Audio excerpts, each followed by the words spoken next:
The revelations about the Magdalene Laundries, a network of shelters for women seeking to escape prostitution, came to light by sheer chance. In 1993, a Dublin nun's order decided to sell a portion of its parish for £1.5 million to settle debts.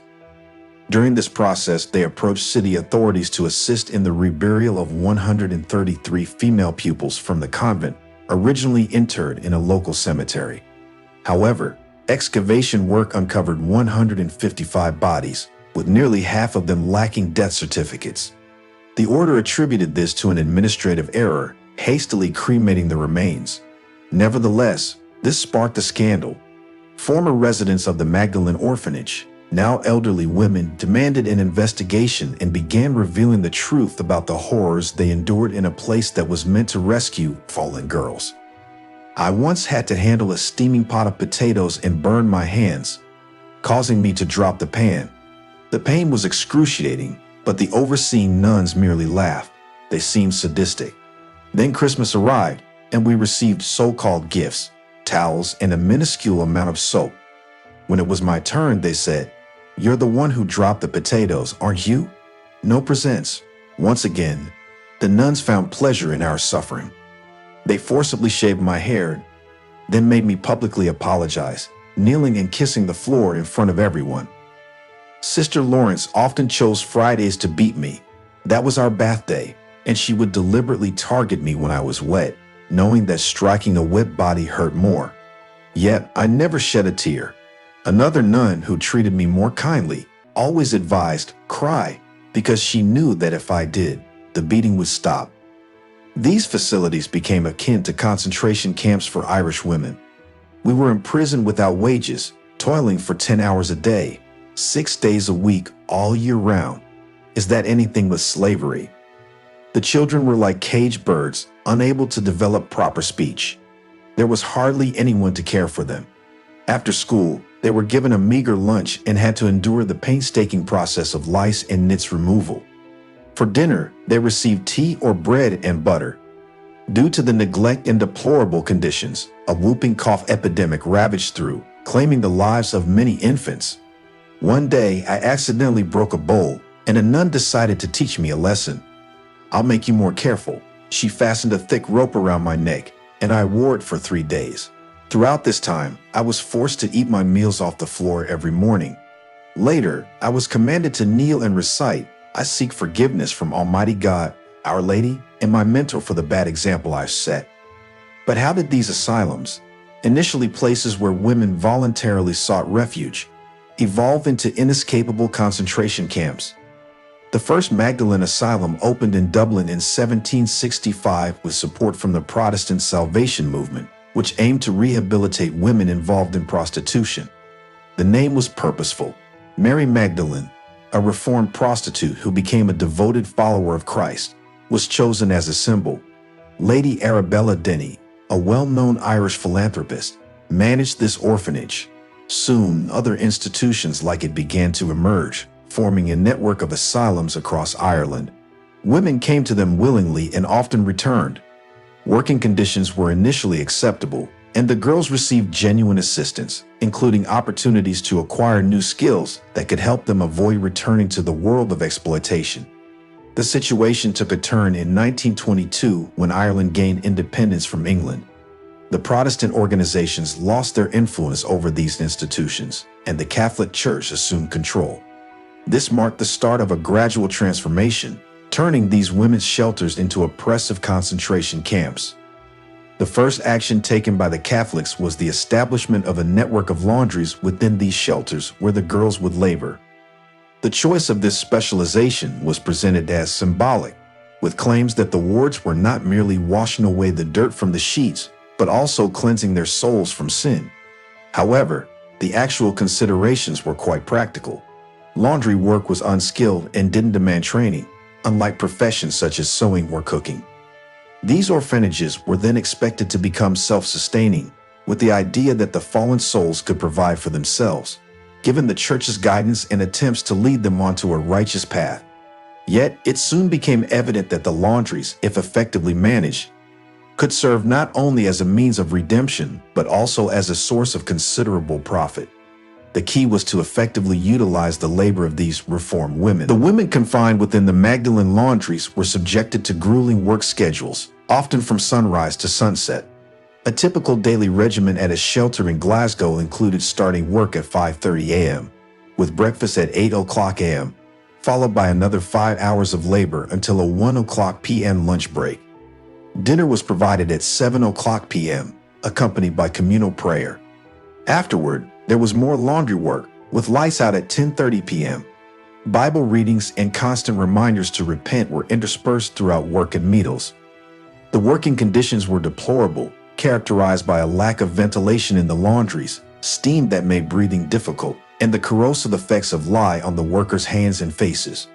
Within a year of laboring in these conditions, workers would often develop chronic coughs, suffer from rheumatism, and develop varicose veins, a result of having to stand on their feet all day. There were even instances where inspectors received complaints about orphanages where girls had to work up to 19 hours a day.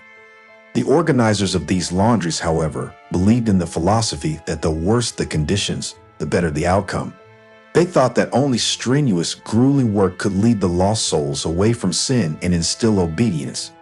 Even as laundry equipment became more readily available, Catholics resisted its installation. Instead, women had to carry heavy buckets of water from a pump and continue washing by hand. The work was exceedingly arduous.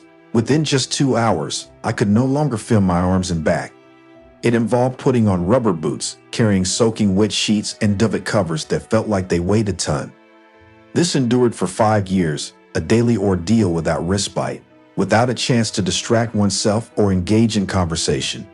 We were treated as less than human. We were regarded as cheap labor, recounted Elizabeth Coppin, who entered the orphanage at the age of 14. The relentless exposure to chemicals in these laundries led to the tragic consequences of cancer for many women. Injuries and disabilities were commonplace, but there was no assistance or support for the victims. Those who could no longer work would mysteriously vanish, leaving the remaining laundry captives to wonder about their fates. It was the norm. If a worker fell ill, she was never seen again, recounted Kathleen Legg, who was consigned to the laundry because she was born out of wedlock. While these asylums were initially managed by Protestants and only admitted girls of that faith who came willingly, Catholics, with active support from authorities, significantly expanded the clientele of the laundries. Available records reveal over 8,000 reasons why women were placed under the protection of nuns. The laundries began to attract not only women who had been trafficked and victims of violence, including children, but also single mothers, alcoholics, unfaithful wives, women with developmental delays, and orphan individuals with no one to care for them. Minor offenses such as breaking curfew or youthful indiscretions could land girls in these institutions. Parents sometimes admitted daughters simply for being too flirtatious, playful, or having what was perceived as seductive looks, even if they were virgins. Doctors, priests, and judges held the authority to commit girls to these asylums, while runaways were apprehended by the police. The government held lucrative contracts with church institutions for servicing the military, hospitals, and prisons, thereby turning a blind eye to the abysmal working conditions. Magdalene Laundries evolved from shelters into profitable enterprises, raking in substantial profits. Private competitors were unable to compete with the Catholic business and ultimately went bankrupt. To compel women to toil tirelessly, their psyche was systematically broken through a variety of tactics. Their personal belongings were confiscated, they were assigned new names or just sequential numbers, and they were prohibited from recalling or discussing their past lives. There were no birthday celebrations or outside friendships, only a ceaseless regimen of prayer and labor. During their work, which consumed most of the day, the girls were compelled to maintain silence. There was an utter lack of regulation when it came to punishments in these institutions, with methods varying based on the imagination of the nuns. In one place, girls struggling with bedwetting were made to clean mattresses with their own clothing, while in another, they were wrapped in wet sheets. In yet another, they were compelled to crawl on all fours across a room with a degrading sign pinned to their backs that read, "Dirty, lazy girl." Punishment, hunger, and physical abuse were routine for the girls. On one occasion, Two residents who had a dispute were confined in a room and fed nothing but hard cabbage leaves for 3 days. Shaving heads was also frequently employed as a punitive measure. The adoption of the above measure has had its advantages, for women do not like to leave the shelter with a shaved head. And by the time the hair grows back, the woman has had time to become accustomed to her situation and, through instruction and good examples, recognizes that she has been following the path of sin. This method has failed in only 2 out of 50 cases, noted the administrators of the Edinburgh Asylum. The laundry buildings were enclosed by high barbed wire and guard dogs patrolled at night. Nevertheless, a few girls managed to escape.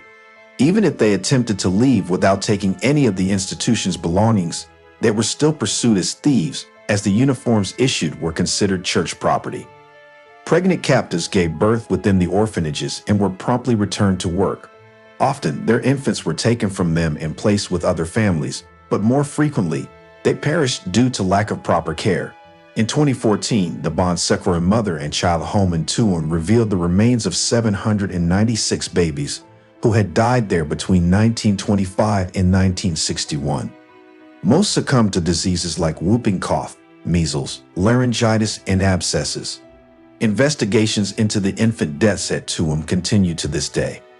Beginning in the mid-20th century, the Magdalene Laundries began to decline. The orphanage admitted 2,695 new women in the 1930s, 660 in the 1970s, 147 in the 1980s, and only 8 women in the 1990s. Historian Francis Finnegan suggests this shift had less to do with changing social awareness and was primarily due to the proliferation of washing machines.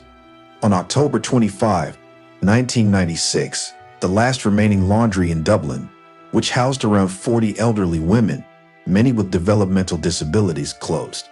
These women had been laboring to launder clothes for the inmates of nearby Mountjoy prison.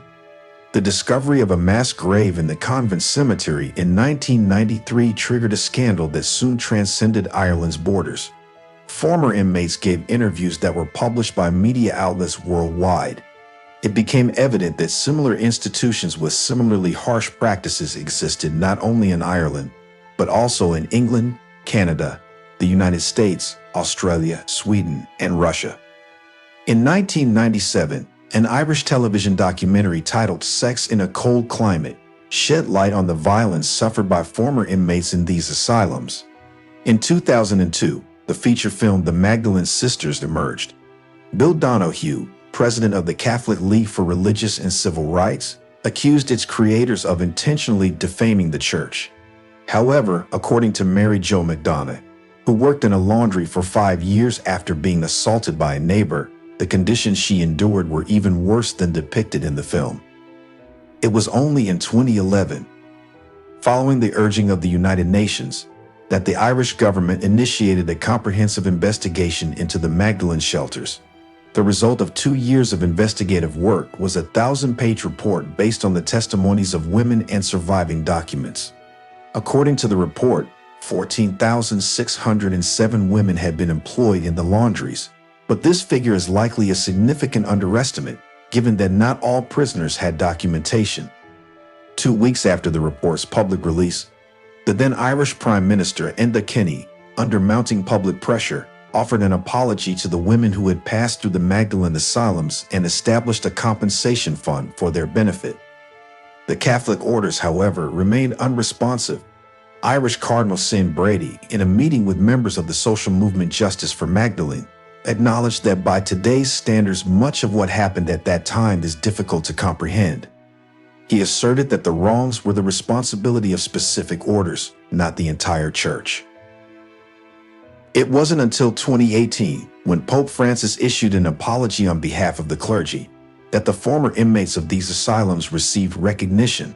Subsequently, compensation began to be awarded to all victims without exception, though many women had already passed away by then.